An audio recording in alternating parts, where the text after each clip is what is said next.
$21 to $36 trillion. Wrap your head around that for a minute. Remember the old days of pirates? I mean, obviously you don't remember the old days of other than Somali pirates, but, we've all read the stories, right? What people generally don't know about the pirates is that pirate ships were little mini democracies. The captain was the least powerful person on the ship. The captains were elected. All the bounty was collectively shared. People took turns doing different kinds of jobs, particularly unpleasant jobs. There's been some really good ethnographic and anthropological studies on pirates. But the popular story of pirates, of course, is that they robbed money and they stashed it in desert islands and treasure chests under the sand, right? $21 to $36 trillion. Now, $1 trillion is 1,000 billion dollars. And $1 billion is 1,000 million dollars. So $1 trillion is $1 million, right? $1 million a million times. Or $100,000 a billion times. I mean, you figure out however you want to parse it. That's $1 trillion. We're talking about $21 to $36 trillion has been stashed tax-free around the world by about 100,000 wealthy individuals. So let that sink in. $21 to $36 trillion. Let me put this in context.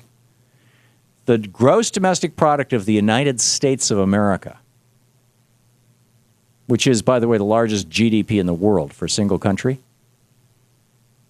last year was a little over $14 trillion. That is every single financial transaction that occurred in our country for the entire year. Everything that was bought and sold. $14.5 trillion. Back before the crash, we were at $15 trillion. So say our economy is $15 trillion. We have a $15 trillion economy. About 100,000 people have stashed $21 to $36 trillion in offshore tax havens so that their respective countries cannot collect taxes on it. You tell me we don't have a parasitic economy worldwide? I mean, these folks, parasites it's a friendly way to describe it. And one of those people, apparently, has decided to run for president of the United States. Mitt Romney, in the 1 year for which he did release tax returns, he said, yeah, I got a Swiss bank account, but I'm not going to tell you how much is in it. Yeah, I got accounts of the Caymans, but you people don't need to know how much is there. Now, $1 trillion is 1,000 billion. Romney's got about a third to a half a billion, so he's maybe small potatoes compared to the other 100,000 of these folks, but aspiring. Working his way up the list. This is mind-boggling. I mean, $21 trillion. That's the minimum figure, $21 trillion. Stash in offshore accounts. And a fair amount of it is apparently Americans.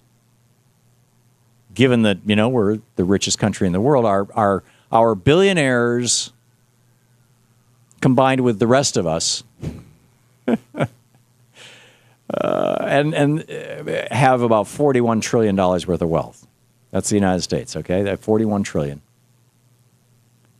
And when you consider that the 6 Walton heirs are richer than 40% of us, the Fortune 400 are richer than 50% of us in terms of their wealth. I mean, how much of that 41 billion? $1 trillion, excuse me, of net wealth in the United States is owned by a very small number of people? To the best of my knowledge, nobody's really done that math. But how much of that $21 trillion is stashed around the world in tax shelters? This should be a big deal. We should be talking about this.